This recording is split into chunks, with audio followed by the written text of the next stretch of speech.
Ողջույն սիրելի ընկերներ, այս հոլովակում ձեզ համար կներկայացնեմ 2026 թվականի մարտ ամսվա հորոսկոպը կշեռք նշանի համար։ Սիրելի կշեռքներ, կնշեմ մոլորակների դիրքավորման մասին, նորալուսնի լիալուսնի մասին, ինչպես նաև բացասական օրերի մասին։ Հիշեցնեմ, որ հորոսկոպը նայում ենք առաջին հերթին ասցենդենտի նշանով, այնուհետև արդեն լրացնում է արևի նշանը։ Ասցենդենտի նշանը, եթե մինչև հիմա չգիտեք, բայց գիտեք ձեր ծննդյան ճշգրիտ ժամը, կարող եք ինձ գրել մեկնաբանությունների բաժնում, նշելով ձեր ծննդյան տվյալները, այսինքն ծննդյան օր, ամիս, տարի, քաղաք եւ ծննդյան ճշգրիտ ժամ։ Կնայեմ, սիրով կպատասխանեմ։ Այժմ անցնենք հերթականությամբ ներկայացնեմ մոլորակների դիրքավորումը։ Արևը մինչև մարտի 20-ը կգտնվի ձկներ նշանում, իսկ դա ձեր 6-րդ տունն է։ Լավ ժամանակահատված է անցնելու նոր սննդակարգի, անցնելու նոր աշխատանքի, ինչ-որ փոփոխություններ մտցնելու սննդակարգում,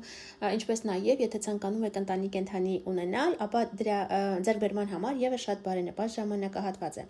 Ամսի 20-ից հետո արևը կանցնի խոյ նշան ձեր 7-րդ տուն։ Իսկ երբ որտեղ արևն է, այնտեղ էներգիան է, այսինքն ամբողջ էներգիան ուղղված կլինի դեպի ձեր հաճախորդները, գործընկերները կամ ամուսնու կնոջ հետ կապված հարաբերությունները։ Մերկուրի մոլորակը շարունակում է մինչև մարտի 20-ը գտնվել հետընթաց դիրքով ձկներ նշանում ձեր 6-րդ տանը։ Մերկուրիի հետ կապված առանձին նյութ ես արդեն տեղադրել եմ, կարող եք անցնել, նայել, եթե իհարկե չեք նայել եւ հասկանալ, հետընթաց Մերկուրին ձեր կյանքում ինչ փոփոխություններ կբերի։ Այժմ չեմ նշում, որպեսզի չկրկնվեմ։ Վեներա մոլորակը մինչև մարտի 6-ը կգտնվի ձկներ նշանում ձեր 6-րդ տանը։ Վեներան 6-րդ տանը կարող է բերել սիրելի աշխատանք կամ աշխատավայրում այս օրերը ձեզ համար շատ հաճելի կանցնեն, ինչ որ հաճելի անակնկալ կունենաք, հնարավոր է նաև աշխատավայրում սիրավեպ սկսվի։ Ամսի 6-ից սկսած Վեներան կանցնի խոյ նշան ձեր 7-րդ տուն եւ ձեզ կբերի կամ ինչ որ խոշոր ֆինանսական գործընկերություն, համագործակցություն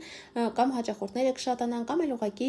ձեր զուգընկերոջ հետ հաճելի ժամանց կանցկացնեք, գուցե գնաք կինո, ռեստորան, թատրոն կամ ինչ որ հաճելի անակնկալ ստանաք ձեր զուգընկերոջից։ Մարս մոլորակը մինչև ամսի 2-ից սկսած մինչև ամսվա վերջ գտնվելու է ձկներ նշանում, ձեր 6-րդ տունն է դա։ Մարսը 6-րդ տանը, սիրելի ընկերներ, շատերին հնարավոր է, քանի որ սա առողջության տունն է, առաջին հերթին իմ պրակտիկանից ցույց է տալիս, որ Մարսը 6-րդ տանը առողջական հարցերին են դիպչում, հատկապես մրսածություն կարող է լինել, ջերմությունը բարձրանա, ինչ որ վիրուս, վերցնեք, այնպես որ այս ամսվա ընթացքում զգույշ եղեք։ Մարսը 6-րդ տանը կարող է նաև տա այցելություն բժշկի կամ օրինակ ստոմատոլոգի ինչ որ գործողություններ կատարել։ Մարսը 6-րդ տանը հնարավոր է նաև բերի վիճաբանություն աշխատավայրում կամ առասարակ կենցաղում, օրինակ եթե ունեք երեխայի դայակ կամ ինչ որ աշխատողներ ունեք, ապա նրանց հետ եւս կարող են կապված լինել ձեր այդ վիճաբանությունները։ Որպեսզի Մարսի էներգիան մի փոքր հանգստացնենք, լավ կլինի որպեսզի զբաղվել սպորտով։ Յուպիտեր մոլորակը մարտի 15-ից սկսած վերջապես կդառնա ուղընթաց Խեցգետի նշանի 15-րդ տանը, իսկ դա սիրելի ընկերներ, ձեր 10-րդ տունն է։ Վերջին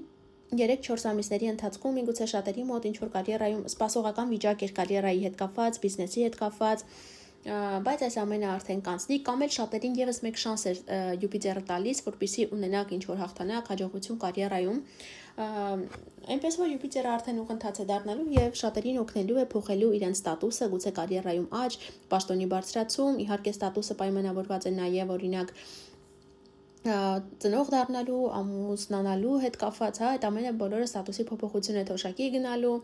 եւ այլն։ Նման հարցերում Յուպիտերը ձեզ կօգնի, եթե դուք իհարկե դա ցանկանում եք։ Եվ ոչ միայն ցանկանում եք, քանի որ Յուպիտերը այնպիսի մոլորակ է, որ կարող է ինչ-որ անսպասելի դրական փոփոխություններ բերել։ Սատուրն մոլորակը շարունակում է գտնվել խոյ նշանում 1-ից 5 աստիճան շարժվելով եւ առաջիկա 2.5 տարիների ընթացքում խոյ նշանում է գտնվելու, դա ձեր 7-րդ տունն է, սիրելի ընկերներ։ 7-րդ տունը դա հարաբերությունների տունն է, դա կլինի սիրային, թե գործնական, կամ հաճախորդների հետ, իսկ որտեղ Սատուրնը, այնտեղ ամեն ինչ մի փոքր սեղմվում է, քչանում է, սառում է, Հնարավոր է այս ժամանակահատվածում առաջիկա 2.5 տարիների ընթացքում ձեր հարաբերությունները ամուսնու կամ կնոջ հետ մի փոքր սառեն, կամ հաճախորդները հնարավոր է քչանան այս պարագայում, եթե ձեր հարաբերություններում ամուսինքին, հարաբերություններում կան ինչ որ անհասկանալի իրավիճակներ եւ ամուր չի կապը, ապա Սատուրնը հնարավոր է նաեւ քանդի դա, բայց եթե ամուր հարաբերություններ են, Սատուրնը ընդհակառակը էլ ավելի կամրացնի այդ հարաբերությունները։ Բոլորից շատ այս ամսում Սատուրնի ազդեցությունը կզգան բոլոր այն կշեռքները, ովքեր կշեռք են ասցենդենտով եւ ասցենդենտը գտնվում է կշեռքի 1-ից 5 աստիճանում կամ ովքեր ծնվել են, հիմա նշեմ սեպտեմբերի 24, 25, 26, 27, 28 այս օրերի ծնվածները սիրելի ընկերներ Սատուրնի ազդեցությունը ավելի շատ են իրենց կյանքում զգալու։ Սև լուսինը շարունակում է գտնվել աղեղնավոր նշանում, այս ամսում շարժվելով 8-ից 11 աստիճան, իսկ դա ձեր երրորդ տունն է, որտեղ սև լուսինը, այնտեղ հրահրումները, այնտեղ վախերը, իսկ երրորդ տունը դա կապի տրանսպորտի միջոցներն են, տեխնիկան է, շփումը, բանակցությունները, ինչ որ փաստաթղթեր եւ այլն, եւ ճանապարհները, հա, այնպես որ ճանապարհներին զգուշ եղեք, եթե մեքենայով եք տեղ գնում, մի գերազանցեք արագությունը, ինչքան էլ որ չուշանաք ձեր վայրից, հա, որտեղ որ գնում եք։ Լիալուսնի հետ կապված ունենալու ենք լիալուսին ամսի 3-ին, կույսի 12 աստիճանում։ Լիալուսինը ոչ միայն այսօրն է միայն իր ազդեցությունը ունենալու, այլ 3 ամիս առաջ, 3 ամիս հետո անպայման իր ազդեցությունը կթողնի։ Այստեղ սիրելի ընկերներ, կույսը ձեր 12-րդ տունն է, իսկ լիալուսինը դա վերջնակետ է, վերջնական որոշում է։ Հնարավոր է այս լիալուսնի ազդեցության ներքո ինչ որ բան ձեր կյանքում ավարտվի, ինչը կապված է, հա, օրինակ գուցե ինչ որ վատ սովորություններ ունեիք, կարողանաք կամ վերջնական որոշում կայացնեք այս լիալուսնով պայմանավորված, որ այլևս չեք զբաղվելու օրինակ ազարտային խաղերով կամ խմիչքի հետ, ովքեր սեր ունեն, ովքեր ծխում են, հա, հնարավոր է որոշեք ազատվել այդ ամենից եւ դա հիանալի ժամանակահատված է, որպեսզի ազատվեք նման բացասական սովորություններից։ Այստեղ լիալուսինը կարծում եմ ինչ-որ պարզություն կմտցնի կապված նրա հետ, ովքեր ցանկանում են մեկնել արտերկիր բնակության, հա, կարծես վերջնական հստակ որոշում կլինի գնալ, թե չգնալ կամ կստացվի, թե չի ստացվի։ Առհասարակ, երբ խավարում է լիալուսին նշանում, խավարում է 12-րդ տանը, ներողություն։ Ես միշտ խորհուրդ եմ տալիս, որպեսզի բարեգործություն կատարել այս ժամանակահատվածում, քանի որ հիմնականում 12-րդ տունը, հա, ավելի շատ կորուստների տուն է, ինչ որ բան կարծես մեզնից վերցնում է, քանի որ որպեսզի նման իրավիճակներ չլինի, լավ կլինի, որպեսզի դուք հենց բարեգործություն կատարեք, դուք ինքնակամ ինչ որ բան տաք, հա, իմաստը դա է։ Նորալուսին կունենանք մարտի 19-ին ձկներ նշանում, իսկ դա սիրելի ընկերներ, ձեր 6-րդ տունն է, նորություն է, դա նոր էներգիա է, միգուցե նոր աշխատանք, նոր աշխատակից եւ այլն։ Այժմ լարված օրերի հետ կապված, մինչև մարտի 4-ը լարված են լինելու Ուրան եւ Մարս մոլորակները 90 աստիճանի անկյուն են կազմելու, դա բավականին լարված ժամանակահատված է, Ուրանը ամեն ինչ անսպասելի է դարձնում, իսկ Մարսը դա պայթյունավտանգ իրավիճակներն են, գազի հետ կապված եւ այլն, հա, հոսանքի հետ կապված խնդիրներ կարող են լինել, սուր կտրող ցակող գործիքների հետ կապված, շատ ուշադիր եղեք, տանը, հա, միշտ տնից դուրս գալուց ամեն ինչ լավ ստուգեք, որպեսզի ինչ որ խնդիրների առաջ չկանգնեք։ Եվ լարված օրը լինելու մարտի 13-ը 3 օր առաջ, 3 օր հետո իր